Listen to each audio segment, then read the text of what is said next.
I mean, who else are we talking about here? I saw Charlotte mentioned as a third team.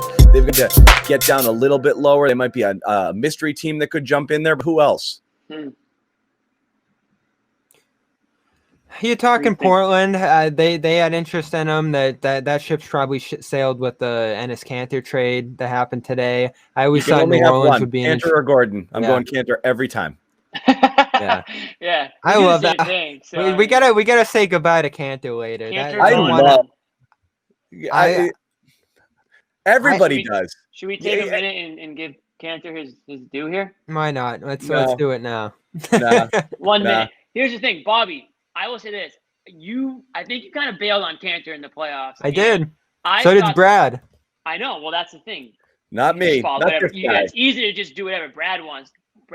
But me, on the other hand, I zig when they zag. And I was saying, how many times were we looking for a little bit of spark on offense, an offensive rebound maybe, and a putback?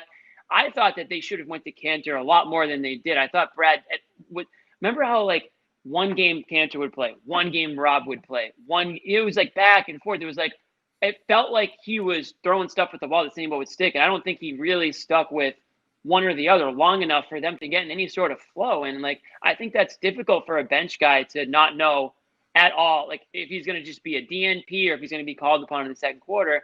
And Kanter, I thought, was a guy that should have gotten more burn, should have gotten more of a chance to make an impact in the later stages of the playoffs when they needed something off the bench. They needed some sort of spark. Well, there was that one game against Miami, remember, where he had a good first half. Second half, there was that one. That's your thing. Your pick and roll defense. That 90-second stretch. I think it was even less than that in the second half of one of those games. He was in. There was one sequence where Dragic just blew by him. Speaking of Dragic, and that was it. Brad pulled him right out. So definitely not shocking. Not shocking to see him leaving the team, but I don't want to rip him. I think he was a huge part in restoring the locker room this year. He had a great regular season. He was excellent against Philadelphia in the first round, which mattered. So you got what you got out of him for $5 million. It was a good signing. Are you kidding? It was great. Yeah, he was great. It was great, but why are they so quick to dump him then? Do you want a guy that can't play for a whole series? First of all, I think he could have played. That's my point. My second point is this.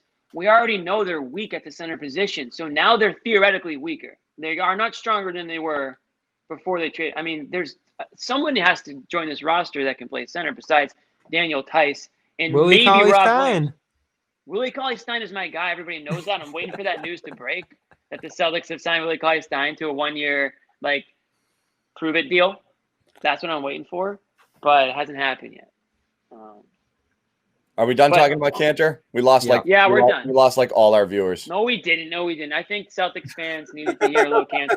I mean, that's the last time. That's the last time we're going to talk about Kanter. I mean, I would imagine until the video tribute game.